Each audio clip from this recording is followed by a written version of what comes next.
Questions جی کی طرف بالکل، چلے تو ناظرین کرام بھی منتظر ہوں گے کہ علامہ صاحب کی جانب ہم رجوع کریں اور کچھ مزید علمی باتیں اپنے ناظرین تک پہنچائیں. جی سوریہ. جی بالکل.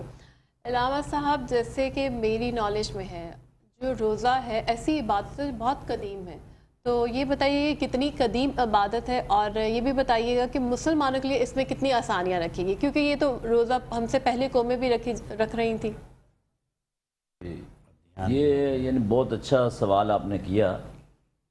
روزہ کتنا قدیم ہے، یہ قاری صاحب نے جو آیات تلاوت کی تھی پہلی آیت میں رب العالمین کا فرمان ہے کتب علیکم الصیام کما کتب علی الذین من قبلکم لعلکم تتقون.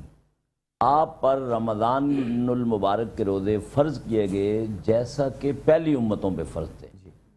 تو اس کا مقصد یہ ہے کہ پہلی امت جو آباد ہوئی ہے اس معمورہ عالم میں، اس دنیا میں، تو تب سے روزہ موجود ہے.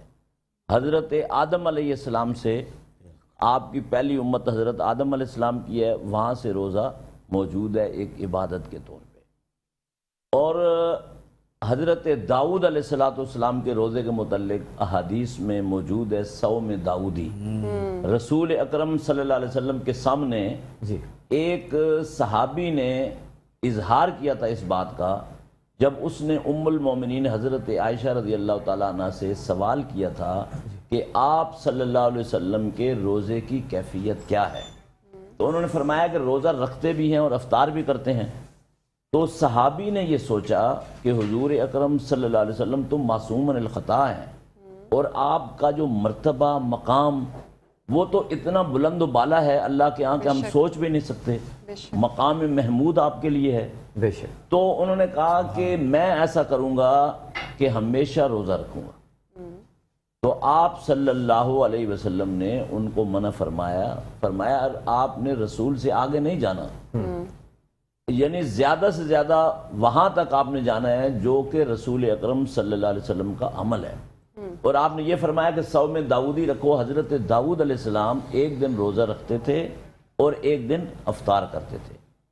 اور پھر یعنی جو تعداد ہے روزوں کی، اس سے پہلے ہر مہینے کے 3 روزے تھے جس کو ایام بیز کہا جاتا ہے. یعنی چاند کے حساب سے 13 14 15 پہلی امتوں پر یہ روزے تھے، تو یہ 12 مہینے کے 36 روزے بنتے ہیں. تو اس میں اللہ تعالیٰ نے یہ اس امت کے لیے آسانی کی کہ روزے 29 یا 30 کر دیے. الحمدللہ. اب جو ٹائم ہے، یعنی پہلے کتنے ٹائم کا روزہ تھا اور آج کتنے ٹائم کا روزہ ہے، یہ بھی قرآن مجید میں جو آیات تلاوت کی گئیں اس کے بعد جو آیات ہیں ان میں یہ ذکر ہے کہ کلوا واشربوا حتی یتبین لکم الخیط الابیض من الخیط الاسود، کہ آپ کھاؤ اور پیو جب تک سفید دھاگا سیاہ دھاگے سے الگ نظر نہ آئے. یعنی پہلے روزہ جو تھا وہ 24 گھنٹے کا تھا. اچھا. اور اس کے بعد رسول اکرم صلی اللہ علیہ وسلم پر یہ آیت نازل ہوئی. اس کا شان نزول بھی موجود ہے، وہ پھر بات بڑی تفصیلی ہوگی. تو مقصد یہ ہے کہ آپ نے یعنی کہ صبح سے لے کر اذان سے لے کر اور غروب آفتاب تک روزہ رکھنا ہے. جی بہت شکریہ علامہ صاحب. علامہ سید سجاد شبیر صاحب سے میں جاننا چاہوں گا. علامہ صاحب پورا سال گزر جاتا ہے اور قیمتیں اتار چڑھاؤ کا شکار رہتی ہیں، لیکن جب یہ رمضان المبارک آتا ہے تو قیمتوں کی جو اٹھان ہے وہ بڑی حد تک بڑھ جاتی ہے. ایسا کیوں ہوتا ہے؟